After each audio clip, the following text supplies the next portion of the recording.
औज़ुबिल्लाहिमिनश्शैतानिर्रजीम बिस्मिल्लाहिर्रहमानिर्रहीम अस्सलातु वस्सलामु अलैका या सय्यदी या रसूलल्लाह।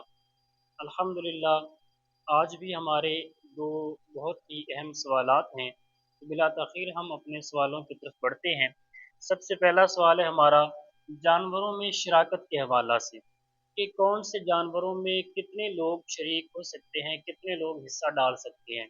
इसकी मैंने दो कैटेगरीज अलग-अलग बना दी हैं समझने में आसानी के लिए। पहली कैटेगरी है छोटे जानवरों की और दूसरी है बड़े जानवरों की।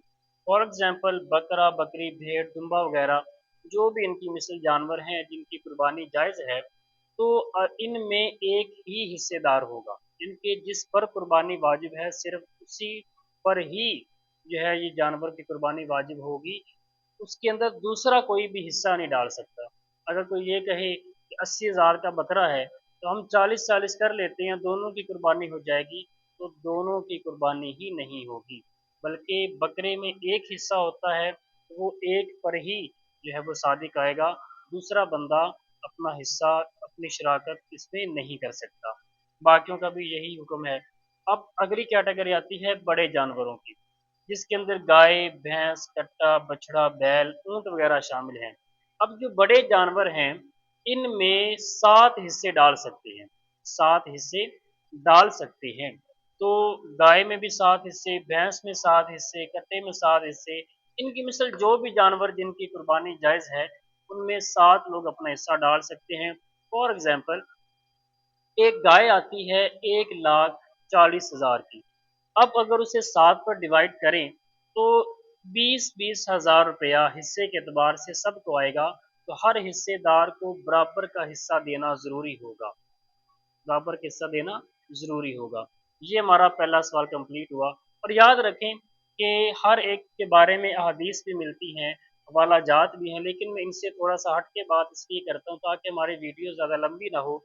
जिस अहबाब को साहिब को मज़ीद वज़ाहत की ज़रूरत हो इंशाअल्लाह वो कमेंट करे और कमेंट के अंदर उसका जवाब ज़रूर दिया जाएगा या अगली वीडियो के अंदर उसकी तफ़सील को बयान कर दिया जाएगा। अगला है सवाल हमारा, अगर कोई शरीक इबादत की नीयत ना करे। अब एक गाय, बैल या ऊँट वगैरह में 7 शरीक थे। 6 की नीयत थी कुर्बानी करने की अल्लाह ताला की रिज़ा हासिल करने के लिए। अब एक बंदा था, उसने कहा कि मैं तो कुर्बानी नहीं कर रहा, मैं तो सिर्फ़ गोश्त हासिल करने के लिए जो है ये हिस्सा डाल रहा हूँ, कुर्बानी की नीयत नहीं है। अगर वो बंदा कुर्बानी की नीयत नहीं करता तो जो बाकी 6 हैं उनकी भी कुर्बानी जायज़ नहीं होगी, उनकी भी कुर्बानी कबूल नहीं होगी। या 6 बंदे सही अकीदा थे, मुसलमान थे, लेकिन जो 7वां बंदा था वो बदअकीदा था, वो बदअकीदा था, या फिर जो 7वां बंदा था वो गैर मुस्लिम था। तो अब बाकी जो 6 हैं उनकी भी कुर्बानी कबूल नहीं होगी, क्योंकि शराकत का मतलब ही बराबरी है, बराबर का हिस्सेदार होना। ठीक है?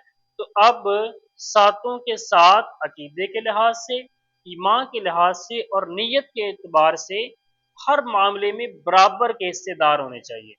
तो अगर कोई एक भी जो है वो नीयत नहीं करता कुर्बानी की, चलें समझने के लिए एक बात अर्ज़ कर देता हूँ। अब कोई बंदा वो कहता है कि कट्टे की कुर्बानी जायज़ ही नहीं है, कट्टे की कुर्बानी होती नहीं है। अगर वो बंदा कट्टे में हिस्सा डाल दे, तो अगर उसकी नीयत ही नहीं थी, उसके नज़दीक तो कट्टे की कुर्बानी जायज़ ही नहीं, भैंस की कुर्बानी जायज़ ही नहीं है। तो अब अगर वो उस कट्टे में, उस भैंस में गोश्त हासिल करने की नीयत से हिस्सा डालेगा, कुर्बानी की नीयत नहीं करेगा, तो बाकी 6 की कुर्बानी भी कबूल नहीं होगी। अल्लाह ताला से दुआ है अल्लाह ताला इल्म व अमल की तौफीक अता फरमाए। अगर मज़ीद अहबाब डिटेल के साथ मसाइल को समझना चाहते हैं, नीचे कमेंट के ज़रिए वो सवालात कर सकते हैं। इंशाअल्लाह अगली वीडियो के अंदर उसका डिटेल के साथ जवाब दे दिया जाएगा। अल्लाह ताला आपका और हमारा हामी नासिर। मिलते हैं अगले सबक।